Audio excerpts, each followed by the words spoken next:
bismillaahi raxmaani raxiim kulan wanaagsan saaxiibayaal meel walba joogtaan si kastoo barnaamijkeenu idiin soo gaarayaba kusoo dhawaada barta YouTube-ka Demo Show fadlan nagu soo biira oo subscribe noo saara.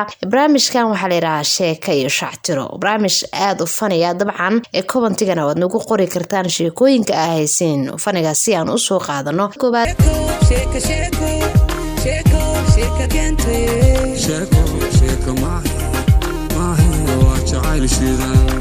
haddii aan idin soo qabto oon jeclaysana in la wadaago, waxaa la leeyahay laba nin ayaa markaasi waxay wada deganaayeen guri, waxaana u soo dhacay maalintii dambe nin tuugaha biskoolad ayuu watay. dabcan biskooladii ayuu ku qabtay wuxuuna u sheegay inaysan isdhaqdhaqaajin. kadib nimankii amarkii ayay qaateen, balse wuxuu aruursaday wixii alaab gurigaas yaalay uusan xabad ka tegin oo muhiimka u ahaa. markii ninkii tuugga ahaa uu baxay, waxaa markaasi qoslay labadii nin mid kamid ah. kii kale ayaa yiri, maxaa ku qoslaysa? ninku waaba una dhacay. wuxuu yiri, ninku wuxuuna amray inuu biskoolad nagu qabto, balse imuusan arkayn maantoo dhan farta ayaan dhaqdhaqaajinay. waxaana kaaga muuqda sheekada in markaasi ninkaanaba uusan alaabta la dhacayo uusan u jeedin, doqonnimadina halkaas ayay ku jirtaa. waaya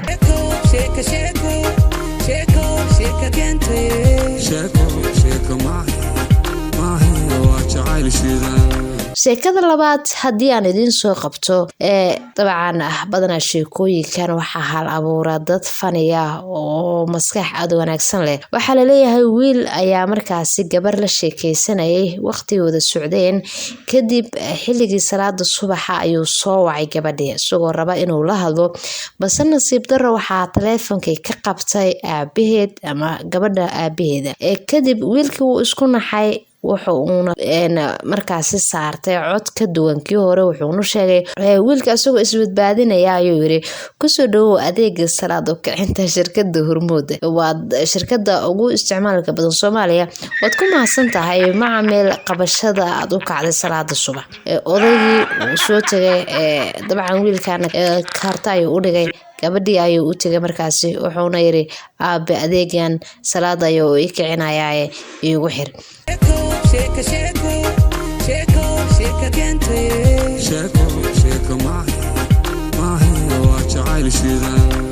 waayahay sheekada saddexaad ee barnaamijka ugu dambeysa waxa ay ku dhacday la yiri gabadh dadka wariyaasha ah ayaa markaasi laga abuuray. waxa la yiri gabar wariye ah ayaa waxay war u doontay ama inay markaasi sheeko ka soo qabato ay rabtay nin markaasi beeraley ahaa. labada beerta marka laga soo tagana wuxuu halkaasi ku haystay laba dibi oo lahaa. kadib markay beerta ay sida u waraabiyay waxyaabahaas ka wareysatay, waxay weydiisay dibidan, waxay weydiisay waxyaabaha ay siiso. wuxuu ku yiri, makan cad mase kan madow? dabcan laba dibi ahaayeen. waxay istiri qolo kale ayaa leh, markaa kan madow ayay tiri. wuxuu yiri, kan madow coos ayaan siiyaa, biyaha siisa xagga ka keentaa? wuxuu ugu jawaabay, waxaan ka keenaa webiga.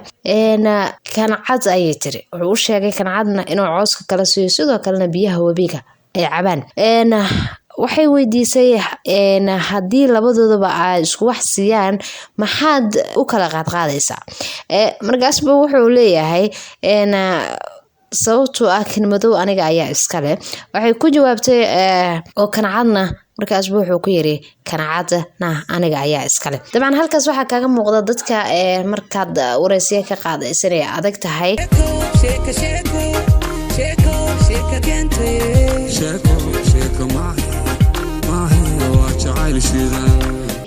waa ku mahadsantiin la socodkiina. dabcan wixii sheeka ah haysiin commentiga ayaad noogu reebi kartaan, nagu soo biro fadlan leegna saar muuqaalka, muhiim ayuu noo yahay. sina sheer garay. mahadsantiin saaxiib.